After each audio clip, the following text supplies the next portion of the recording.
الحمدللہ وکفا والصلاۃ والسلام علی عبادہ الذین اصطفیٰ خصوصاً علی افضلہم وخاتم النبیین محمد الامین وعلی آلہ واصحابہ اجمعین اما بعد فقال اللہ تبارک و تعالی کما ورد فی القرآن المجید اعوذ باللہ من الشیطان الرجیم بسم اللہ الرحمن الرحیم یا ایہا الذین آمنوا آمنوا باللہ ورسولہ والکتاب الذی نزل علی رسولہ والکتاب الذی انزل من قبل رب اشرح لی صدری ویسر لی امری واحلل عقدۃ من لسانی یفقہوا قولی۔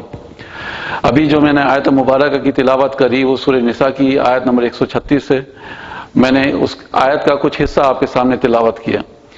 اس کا جو معنی ہیں، اس کے جو میننگس ہیں وہ میں ابھی آپ کو بتاتا ہوں کہ اللہ سبحانہ و تعالیٰ کا ارشاد کیا ہے اس میں، یا ایھا الذین آمنوا، اے وہ لوگ جو ایمان لائے ہو، آمنوا باللہ ورسولہ، ایمان لاؤ اللہ پہ اور اس کے رسول پر، والکتاب نزل علی رسولہ، اور اس کتاب پہ جو اس نے نازل کری اپنے رسول پر، والکتاب انزل من قبل، اور اس کتاب پر جو اس نے نازل کری اس سے پہلے۔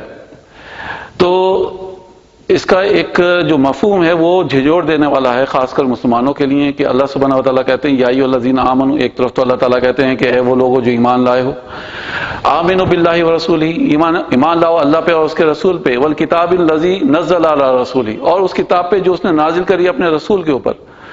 اب دیکھیے یعنی اس میں کتنی چیزیں کورڈ ہیں۔ ایک تو یہ کہ ہمارے ایمان کی کیفیت کیا ہے کہ ہمیں اللہ تعالیٰ پہ یقین ہونا چاہیے، جو کہ نہیں ہے۔ ہم آج کے دور میں ہر دنیا کے اسباب کو، یعنی دنیا کے جو وسائل ہیں اس کو ہم نہیں سمجھتے ہیں کہ یہی ہماری چیز پورا کریں گی، یہی ہمارا کام، بگڑا ہوا کام پورا کرے گا، چاہے وہ کوئی شخص ہو، کوئی شخصیت ہو، یا کوئی وسیلہ یعنی ذریعہ ہو سوری وہ کوئی ذریعہ ہو۔ اور اللہ سبحانہ و تعالیٰ کا رسول کے پر ایمان۔ اب بہت سی چیزیں ایسی ہیں جو ہمیں حضور کی حدیث سے ملتی ہیں، ان کی سیرت سے ملتی ہیں، ان کی سنت سے ملتی ہیں، لیکن ہم اس کو بھی اختیار کرنے کے لیے تیار نہیں ہیں۔ پھر نزل الکتاب علی رسول ہی، یعنی کتاب جو اتاری اپنے رسول کے اوپر، اس کتاب پہ اب جو احکامات اللہ سبحانہ و تعالیٰ نے ہمیں دیے ہیں اس قرآن مجید کے ذریعے، ہم اس پہ کس حد تک عمل کرتے ہیں۔ یعنی ہم محفلوں میں جاتے ہیں، دینی محفلوں میں جاتے ہیں، وہاں بیٹھ کے تھوڑے سے کبھی تاری ہوتی ہے، آنکھوں سے آنسو بھی جاری ہوتے ہیں، کیفیت بدلتی ہے دل کی۔ لیکن جب ہم دنیا کے کاموں میں آ کے ملوث ہوتے ہیں تو ہماری کیفیت وہی کی وہی ہو جاتی ہے جو ہم لے کے گئے تھے۔ یعنی بہت مشکل سے 1-2 دن تک اثر رہتے ہیں اس دروس کے، بعد میں پھر ہم اسی کیفیت پہ آ جاتے ہیں۔ نزل من قبل، اور جو اس نے نازل کی پہلے، اس سے پہلے، اس پہ بھی ہمارا ایمان ہونا چاہیے۔ ٹھیک ہے، تو اب مین فوکس ہمارا کس چیز پہ ہونا چاہیے؟ مین فوکس ہمارا اس چیز پہ ہونا چاہیے کہ ہم جو بھی کام کریں اس خوف سے کریں کہ یہ اللہ سبحانہ و تعالیٰ ہمیں 24 گھنٹے اپنی ویجیلنس میں لیے ہوئے ہیں، یعنی وہ اس کے کیمراز ہمارے اوپر سیٹ ہیں، اور ہم چاہے اکیلے میں ہوں چاہے محفل میں ہوں، ہم سوچ سمجھ کے بولیں، ہمارا ہر قدم، ہمارا ہر عمل بہت سوچا سمجھا ہونا چاہیے۔ ہم ایک مسلمان ہونے کے ناطے کوئی بھی ہمیں آزادی نہیں کہ ہم کچھ بھی منہ میں آئے وہ بول دیں، کچھ بھی ہمارا دل چاہے ہم وہ کر گزریں۔ ہماری کیفیت یہ نہیں ہونا چاہیے، بلکہ ہم حساب سے، یعنی اللہ اور اس کے رسول اور اس کے احکامات کے حساب سے اپنی زندگی بتائیں۔ اچھا، اب ہم اس کا تھوڑا سا گرامر کا پہلو دیکھ لیں کہ گرامر کے اعتبار سے اس میں کیا خوبصورتی ہے۔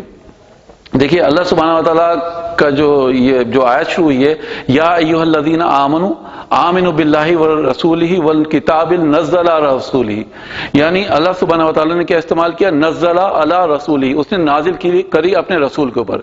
پھر آگے آیت کیا کہتا ہے؟ ورسولہ والکتاب الذی انزل من قبل، اور اس نے جو کتاب نازل کری اس سے پہلے، یعنی پہلے جو کتاب نازل ہوئی ہے، جیسے موسیٰ علیہ السلام کے اوپر تورات نازل ہوئی تھی، تو ایک جگہ اللہ سبحانہ و تعالیٰ نے نزلہ کا استعمال کیا، اور ایک جگہ اللہ سبحانہ و تعالیٰ نے انزلہ کا استعمال کیا، جبکہ میں ترجمے میں کیا کہہ رہا ہوں؟ نازل کری۔ دونوں جگہ میں نے نازل کری کا یعنی ترجمہ استعمال کیا۔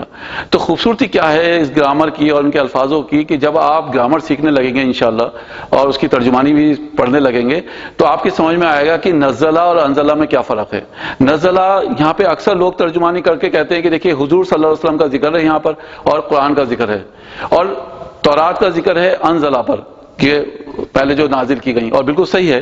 اس کی وجہ یہ ہے کہ نزلہ کے معنی ہوتے ہیں دھیرے دھیرے، نجمن نجمن، تھوڑا تھوڑا کر کے اتارنا کوئی چیز، نزلہ. اور انزلہ یعنی ایک ساتھ اتار دینا کسی چیز کو، اس کی جو عربک ہوتی ہے اس کو کہتے ہیں انزلہ. نزلہ اب ہمیں پتا ہے کہ تقریباً 22-23 برس میں قرآن مجید نازل ہوا، نجمن تھوڑا تھوڑا حضور صلی اللہ علیہ وسلم کے اوپر. بلکہ اللہ سبحانہ وتعالیٰ کہتے ہیں کہ لو انزلنا ھذا القرآن علی جبل، اگر ہم اس قرآن کو انزلہ اتار دیتے ایک ساتھ اس پہاڑ پر، تو تم دیکھتے کہ اس کے خوف سے وہ ریزہ ہو جاتا، پھٹ جاتا.